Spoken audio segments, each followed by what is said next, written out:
Therefore, money, relationship, houses, cars, whatever the case may be, lakes, waters, beaches, cities, islands, are all creations of God.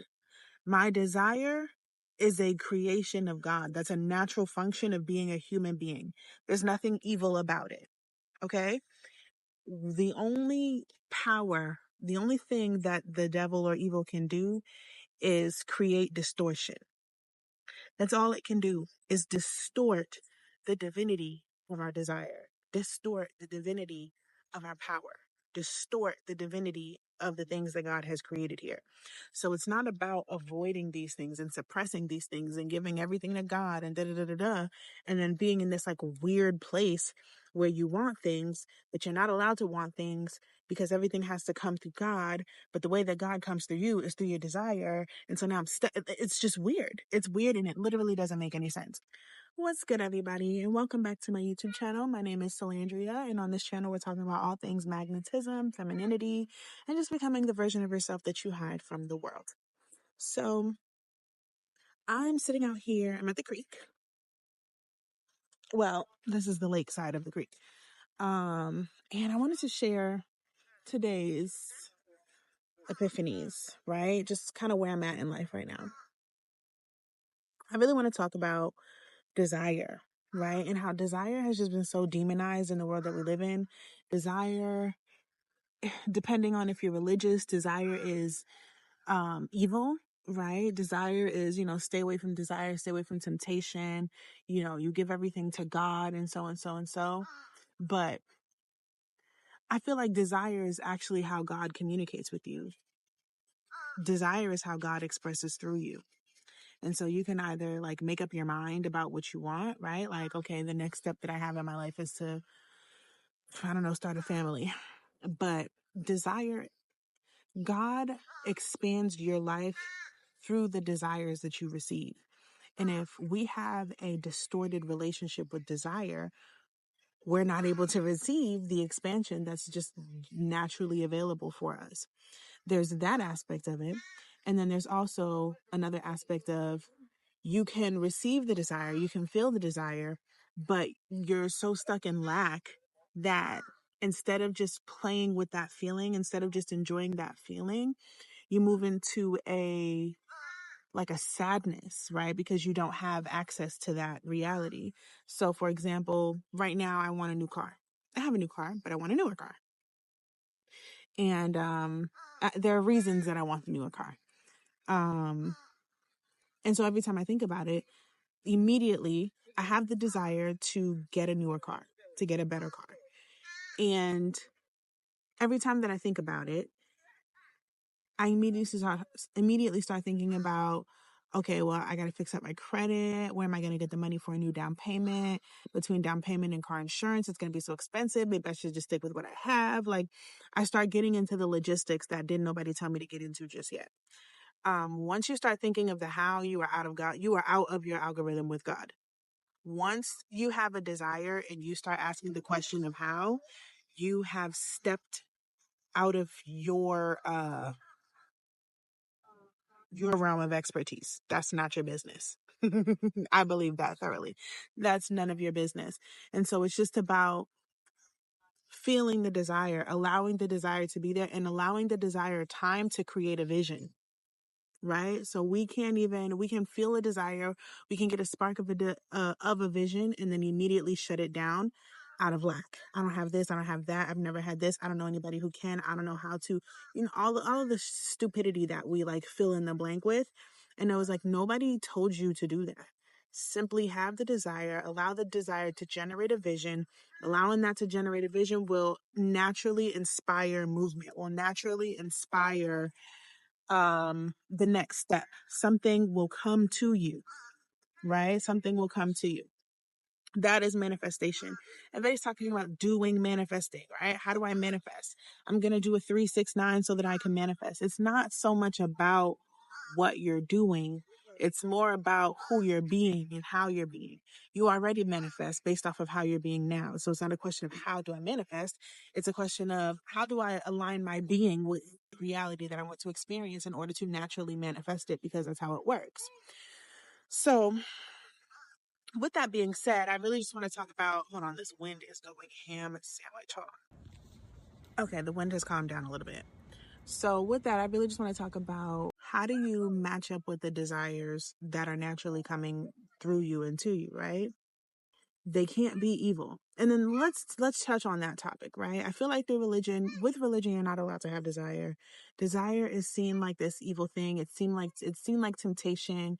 You have the snake that fed Eve the apple, and so and so. Like, I just here's my thoughts on it. The devil or evil can creates nothing. God is the creator of all things. So everything that exists is a creation of God. Therefore, money, relationship, houses, cars, whatever the case may be, lakes, waters, beaches, cities, islands, are all creations of God. My desire is a creation of God. That's a natural function of being a human being. There's nothing evil about it. Okay? The only thing that the devil or evil can do is create distortion. That's all it can do, is distort the divinity of our desire, distort the divinity of our power, distort the divinity of the things that God has created here. So it's not about avoiding these things and suppressing these things and giving everything to God and da da da da da, and then being in this like weird place where you want things, but you're not allowed to want things because everything has to come through God. But the way that God comes through you is through your desire. And so now I'm stuck. It's just weird. It's weird, and it literally doesn't make any sense. It literally makes no sense. So it's really just about cleaning up the desire. And most of this stuff happens when you clean up your emotional space. When you clean up the body, right? That's another qualm that I have with religion. It's like all of this flesh talk, the flesh, the flesh. I got to get out of the flesh. The flesh is evil. The flesh, the flesh, the flesh. And the flesh is so easily, like, we're not explaining what is the flesh, child. You know what I'm saying? I've been going to church, and they became a member. I became a member of a church, and they gave us this list of like things that are considered the flesh. And child, you can't dance, you can't watch a TV, like you literally can't live. Not literally can't live, but there's so many things that are just fun and expressive that you can't do, which is like, yeah, I don't want to be a part of this. Anything that represses me and doesn't add to my expression, I'm cool. Like, why am I joining this? For what? You know what I mean?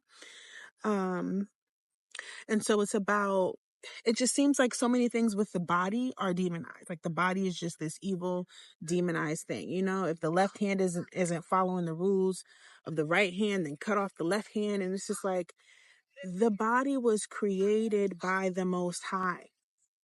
So if it has a distortion, that's not a creation of the Most High.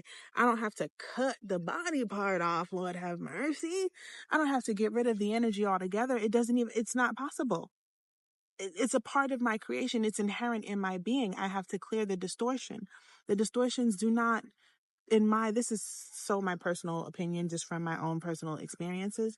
The distortions do not live in our mind. The distortions live in our body first, and then they trickle their way up to their mind. Some things do come from the mind, just from what we pick up from the world and the media and parents, and that thing which you learn from other people can be a distortion of the mind, right? That can eventually settle in the body. But a lot of things are emotional settlements in the body, emotions, fragments that your body freezes or crystallizes or solidifies around, that then end up, it's emitting an energy that attract certain thoughts to your mind. So everybody's talking about this mindset work. It's body work. It's body work. It's clearing the emotional state. When you clear the emotional state, you have a cleaner access to your desire. But even after you do that, it's still difficult to have a relationship with allowing that desire, because subconsciously or unconsciously, there's this belief that things have to be hard. I have to work for it. I have to be worth it. I have to look a certain way to have it. I have to know certain people to have it. I have to, all of these reasons. And it's like, no, you forget all of that. Clear all of that foolishness up. It's just about the relationship that you have with the desire. How much can you allow the desire to expand you? When the desire expands you, the desire comes with its own energy to move you, right? So people are like, I want to lose weight, but I'm not motivated. You're not sitting in the desire of being skinny enough, right? You just enjoy the fact that you want to be skinny. Certain desires you can't even have. The desire to be rich, the desire to be thin. There are all these like little societal pacts that we make, right? So if I'm overweight or if I don't have a lot of money and I'm around other people who have either one of those two things, there's like a pact that we make one amongst one another that like, we don't have the money, but we're good people. We are overweight, but we're good people and we love ourselves. So then now when I actually have a desire to do the opposite and have money or lose weight, it feels like I'm going against the pact that I've made with the people that I love around me.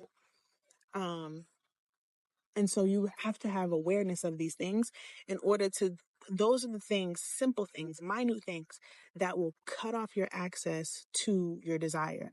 Your desire is literally God, the life force energy moving through you, requesting expansion. Like, okay, I need more space here. I need more space here, right? I need more space. So you need to get into a relationship because I need more space in that arena.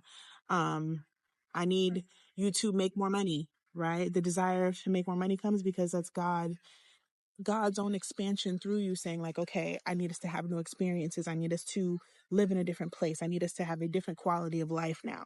That's literally, those desires are God knocking on the door, asking you to create the space for me to fill up more space within you. But then we have all of these worldly excuses or reasons why we're not allowed to have the desire. Right. And desires are evil and money is evil and this and then relationships are this. And it's too much bullshit around the simple things that we desire. So it's all about clearing up that internal space, clearing up that emotional space, and allowing yourself to sit with desire. So the next time that you have an urge to do something, one of my greatest urges right now is to go to Brazil. I went to Brazil one time for a week and it was the best experience of my life. And I love Brazil. Something about that frequency is so beautiful. And I've been wanting to get back for the longest, but I'm always thinking about, well, how long can I go? I want to go for a long time. How much money is it going to cost? How much are the tickets? I don't want to go by myself. I want to go with my romantic partner. All of this foolishness starts flooding in. And it dawned on me the other day, like, Slandra, just enjoy the feeling of wanting to be in Brazil. Just go back to those moments where you was in Brazil and just enjoy that and allow everything else to fall into place. Like, you're thinking too much. Shut your mind up and stop thinking. So just enjoy. Just enjoy it. There's so many things that we just don't know how to, as women, oh my God, there's so much things that we don't know how to enjoy. Too many times I've gone on vacation with women and we're like literally like on an island right now, waking up to rum punches in the morning, sipping mimosas in the morning. And like they can't stop cleaning or they can't stop rearranging things or they can't stop planning things. It's like, oh my God, relax and enjoy that. Just enjoy the moment. Like, why are you doing so much stuff? It pisses me off. I be like, bro, sit down because I'm not doing all that. I'm enjoying it. These good views, right? I'm enjoying the good vibes. So like, why can't you do that? It's really difficult for us to simply just enjoy the present moment, enjoy the desires that come up, enjoy having money, enjoying our body, enjoying how we look. Like, why is it so difficult for us to enjoy things? Why is it so difficult for us to have our desire and desire outside of sex, right? Desire is just so attached to sex and lust. And that's like literally the bottom floor of what we can experience here. It's the bottom floor, I'm telling y'all. So that's all that I have for you guys today. I'll continue on this topic a little bit more in depth, but I just wanted to share that with you guys. If you like this topic, if you're feeling it, go ahead and like the video, subscribe, leave a comment, tell me what you're feeling, what you're thinking, where this is going for you.